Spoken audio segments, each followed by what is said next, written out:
There's a really common question that people have when they, first are going to get, different kinds of issues resolved with their neck, with their spine. They think that, okay, what they need is that they need to have their neck straightened.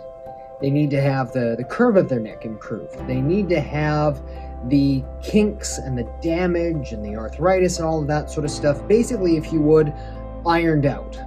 And by doing that, they think, okay, if we can get rid of all of the structural kinds of issues there, well, that's what's going to fix the different kinds of things that I have, going on. And in fact, you do. You've got a lot of different brands and you have a lot of different people out there who are in the curve correction business. In fact, there's several different styles of chiropractic that, are genuinely directed towards, improving the overall structural alignment, restoring curves, much in the same way that you would go to an orthodontist and they would be prescribing you braces or something like that to straighten the alignment of your teeth. But in the same breath, I would actually make the argument that as much and as admirable and also as important as that is, to a certain degree, it is actually secondary. And secondary to your body, your muscles, your ligaments, most importantly, your nerves, in being able to work, function, and flow the way that they are supposed to. So we do know this when we, are looking at X-rays or CTs or MRIs of people. We see a lot of people where they have a certain degree of degenerative arthritis. And it's not simply a matter of aging. We know that because, well, firstly, not everybody is going to have the same degree. So you have a whole bunch of people who are in their 60s and 70s and 80s. Well, guess what? They don't all have the same degree of arthritis. Some have a whole bunch. Some have very, very little. But in addition to that, you also see it showing up in different parts of the body. So if we were to consider, say, the vertebrae in your neck, okay, the most common area where you're going to see degenerative damage is occurring between C5 and C6, down through the mid-lower part of your neck. Well, if it was simply a matter of aging, it's like, okay, does it so happen to be that those two joints are, somehow miraculously older than all of the other joints that are in your neck? Probably not. So when it comes to understanding degenerative arthritis, we know that what it actually is it is physical wear and tear, is the short of it. And I'll oftentimes use the analogy of a bike. You've left it out in the rain to rust for a long period of time, and it has simply accumulated that physical wear and tear over a period of time. And in the case of your body, what it's done is it's actually tried to lay down more bone in order to provide stability through these otherwise injured areas. That is what the forces of the body do when there's been that kind of a physical injury. It didn't break, it didn't dislocate, but it's shifted just enough and it hasn't been quite moving properly. And so what your body has needed to do over a period of time is to lay down this extra bit of bone in order to provide stability through that area. And usually it's a successful adaptation. But here's the point, is that it doesn't always mean that you're going to have pain. It means that you're going to have, yes, increased probability of pain, increased probability of muscle tightness, increased probability of balance issues because of the nerve receptors that are located in that area, increased probability of decreased movement, stiffness, tightness, and all that sort of stuff. But it's not necessarily a guarantee of these kinds of things. And as much as we would like to say, okay, well, if you've had these different kinds of physical injuries, what we're going to do for you is we are going to undo that physical damage. We're going to get all of that rust out. We're going to shine it up nice and new. It's going to be like it never happened. Well, we live on a planet with time, with gravity, and with stress. And unless a person's got a cure for all three of those things, well, guess what? That is not going to be quite realistic.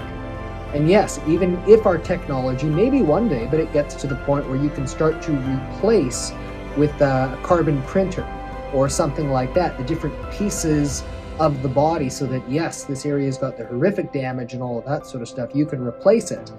That until you get to that point, we have this one body. We have to take care of it. And unless it is so damaged to the point where it's causing a severe neurological compromise, surgery is not always the best initial option. And it's because in order to get onto the inside there, the surgeon has to actually make some changes in order to get in there. And there's the risk reward of it. So sometimes, surgery really is the best option given the circumstances that a person finds themselves in. And other times, the damage is so quite severe, not just on the inside, but in terms of all those muscles and ligaments that you'd actually have to cut through in order to get there, that the system really may not be able to heal and repair itself on the other side. But to a certain degree, this is a little bit of a digression. But just letting you know, okay, this is what causes these kinds of structural changes, and there are certain limitations of time and matter that we as healthcare practitioners must respect. And as much as we might like to think that we can fix this or cure that and all that sort of stuff, it's your own body that does the healing. It needs the opportunity and the time in order to be able to do so to the best of its ability within reasonable expectations. And so the same thing actually goes then as far as, when a person starts to do an exercise protocol, or whether they're doing a stretching protocol, or whether they're seeing the chiropractor, or whether they're having these different kinds of activities, these different kinds of treatments, all directed and designed to overall improving the function and stability for things in the neck. Because of course, if you start having, structural damage, and if you start to see changes in the function of the curve in your neck and all this sort of stuff, well, what this does, as we said, it starts to increase the probability that you're going to start to have stress and strain on the muscle.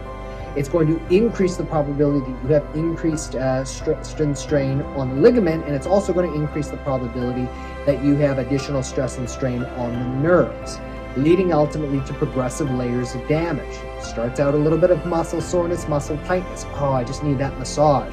Really? You need that 3 times a day? Interesting. But if you ignore it long enough, then eventually the thing's going to go ping one day, it's going to snap, and you're going to find yourself, I was getting out of bed and it's all so stiff and it's so sore. Now what do I do about this? But then if you ignore that long enough, then it's going to impact into your neurological system, and then you're dealing with the stuff such as the vertigos and the migraines and the sciaticas and the carpal tunnels and all of the associated kind of things like that. But again, a little bit of a digression there. So in that regard, what a lot of times people think is that what they want is they want to get in, okay, well, if they could just fix all of this structural stuff, you see, that's what the problem is. It's that you have this arthritis. It's that you've lost the normal curve in your neck. It's that you have all of this extra stress and strain on your muscles, ligaments, and nerves, and that is what the exact problem is. It's like, well, that is a good chunk of it, believe it or not, but in reality, that's not going to be the entire bit of the case. You see, what a lot of times people think is they think, okay, well, if I can fix the way that these building blocks are all coming together and the way that they're lining up, that ultimately is going to be what's going to be fixing my problem. And they say, well, what I need to do is I need to start stretching my neck this way so that I can start fixing the curve. And if I fix the curve, that's what's going to undo the damage, and that's what's going to change it all like that. But here I am saying to you again, because of individual architectural differences. We're all different on the outside. We're all different on the inside. And so because of that, the idea that there is a one-size-fit-all type of curve in the body, it's simply put, it doesn't exist.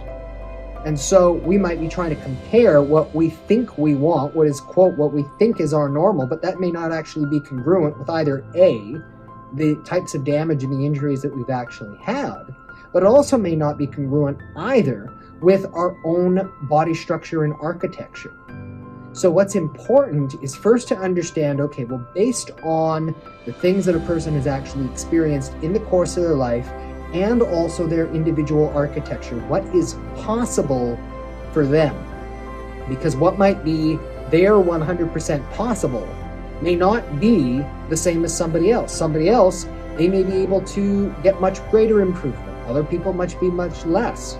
So simply put, what we have to do is we have to look and identify what is going to be normal for that individual so that we can set realistic expectations. Recognizing that in a good chunk of those people, again, because we don't have a cure for time, gravity, or stress, that we're not going to be able to completely undo all of that kind of damage. You can't undo the years worth of accumulated rust and all of that sort of stuff. But again, what's my point in all this? My point is that you don't always have to. You see, it seems to be that if you can give the normal innate healing mechanisms of your body even 2 to 3 millimeters worth of give, what's oftentimes referred to as functional space, if you can help take that constriction and that pressure, and you can give it just that little bit more, it may not be perfect, and you're still going to have limits and all of that sort of stuff. But you know what? You don't have to be experiencing all of these same kinds of problems. So what am I referring to? What I'm referring to is a fancy term that's called compliance, aka flexibility. The ability of things to be moving as well as they possibly can. You see, some people who I see, they've got huge degrees, awful amounts of arthritis, and they say, oh yeah, it's a little bit stiff in the morning, but it doesn't really stop me from doing anything. And other people, they've got, a sliver of the damage, and yet they're in absolute agony all of the time. And so, again, there's not really this mismatch right here, but what's the common difference? The commonality, by and large, is that the people who have, even with all of that severe damage and all that sort of stuff, they keep using and they keep moving their body. They are strong, they are flexible, they have limitations, they do have to respect them, they back off when they need to, and they aim to take as good and proper care of themselves as they possibly can. They're not interested, because they know they can't do that, in terms of fixing all of the curves of their neck or undoing the damage and all that sort of stuff. They know, okay, I need to be able to take care of my body.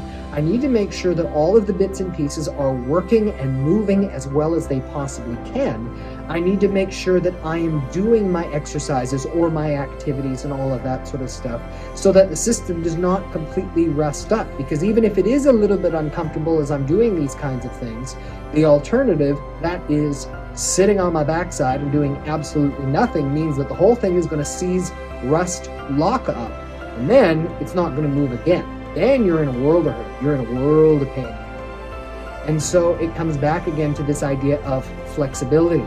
Flexibility is going to be function. And I'm not saying that you need to go out and start doing yoga 5 times a week, although don't misunderstand me. Yoga, in terms of its ability to have you move through all of the different planes and the ways that you need to be moving your body, it's absolutely brilliant. And then in terms of functional exercise, you don't have to be going to the gym and pumping weights 5 days a week. Get out there and walk. It's got to be weight bearing.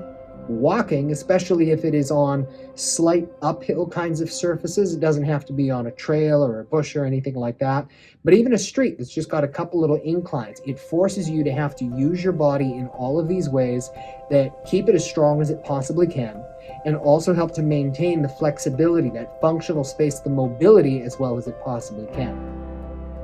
Of course, then it would be remiss of me if I didn't also mention, it's the importance of making sure that the individual joints are working and moving as well as you can. And of course, this is what I'm looking at. Again, I'm not looking to fix the damage. I'm not looking to fix the curves. I do not have that power within me. All that I have, and it goes a really long way in and of itself, is making sure that your body is functioning, that it is working as well as it can. And that if there is something that's locking, not quite moving right, that you can get that individual part moving as well as it can, so that what it's going to allow is going to allow for that normal function and flow of your nerve system, of your body that controls and coordinates everything on the inside there, to be able to work and take as good a possible care of yourself as is possible. Because it's in that space, even when we do have these limitations of, simply put, life, that we're nevertheless able to express our health, our well-being, and enjoy the things that we really want to do in life to the very best of our abilities.